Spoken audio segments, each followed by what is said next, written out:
Hey, what's up? My name is Joe, and I'm a key player.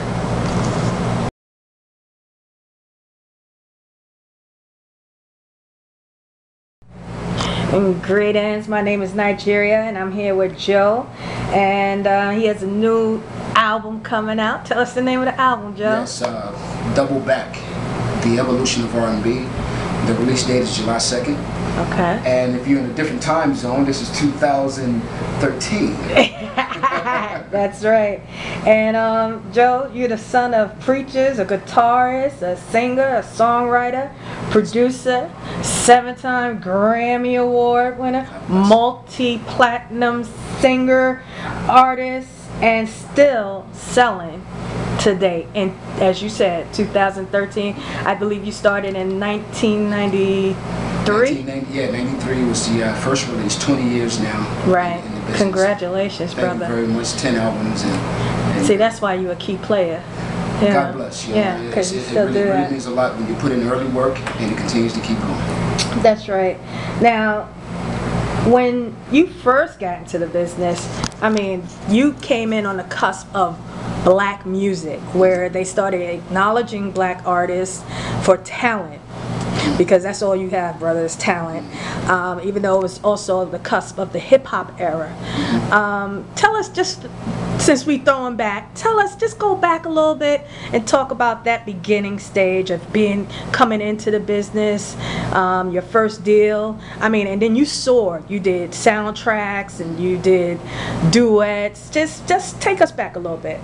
Early on, at around 18 years old, I was behind the scenes sort of artist. I was producing, writing for the likes of Tony Braxton, Babyface, Tina Turner, Barry White, and then it became one of those things where I'm singing on all the demos, and this voice just kept ringing out, like, who is the person singing on all these demos?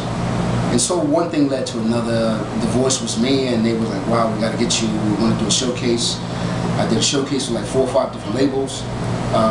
One particular label, Bit Hard, which was Mercury Records, Polygram back in the day, and I signed one album contract with them. I did one album in 1993, and in '94 I became independent. I released a song called All the Things You Man Won't Do, a movie soundtrack, Don't Be a Menace to Driving the Juicy Hood, South Central, and from that point on, it just began to snowball. Now, you said a key word, independent. What's the difference, if you can describe to a new artist, because it seems like everybody's always like, I gotta get the record deal, I gotta get the record deal. And yes, we want the big machine behind us, and we want the marketing dollars and the promotion, but what's that cost, because we know it's a cost, as opposed to being independent, maybe not doing the grander scale, but having the liberty? Well, the thing about being independent, one thing you can definitely rest assured is that you will have to pay for your music videos, for the recording of your album, for whatever promotions that has to be done to promote the records, get it on radio. So that's one thing you have to keep in mind, that has to come from you. Whereas as a major label, they handle all of that for you. You get an advance, and you live off of the advance for a while. You don't get an advance on an independent side. But you reap the benefits. But the benefits at the end of the day, let's say you sell a few records, let's say you sell 200,000 records, almost as equivalent as a person been on a major label selling 1 million+ records. Okay. So when you look at I like that math. It's just as good. It's 10 times better. Okay. And like you mentioned, I know every woman in America knows all the things your man won't do and don't want to be a player. How did those songs come about? Were you in a relationship or something? I was, to be honest with you, during the time when I wrote songs like that and all the things, Good Girls, I was in a place where I was wishfully thinking. Amen. I wanted to be in a better place. I wanted to be in a relationship like she's with this guy, and obviously she's not doing what I would do for her. Right. So that's where All the Things You Man Won't Do came. And I want to know as a song, it's like I just want to be a part of your life. Basically. Okay. Now your songs continue to be on our hearts still. Some new trends of R&B artists come and go, and those songs were the hit for that time.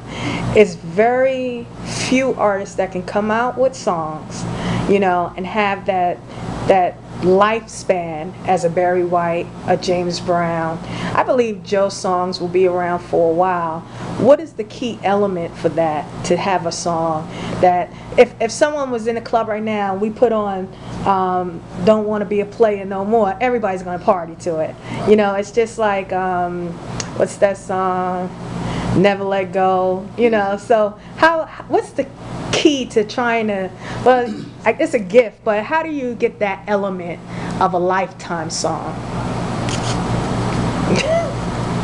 Well, to be honest with you, it's not something that I'm sure most of us never really thought would happen. You know? It's just something that it's really a blessing, something that you've been blessed with, on top of the gift that He's given you. Right. You know, we get in, we record the songs, we try our best to make it sound as good as possible to us, first of all. Right. And then secondly, we hope that people love it just as much as we do.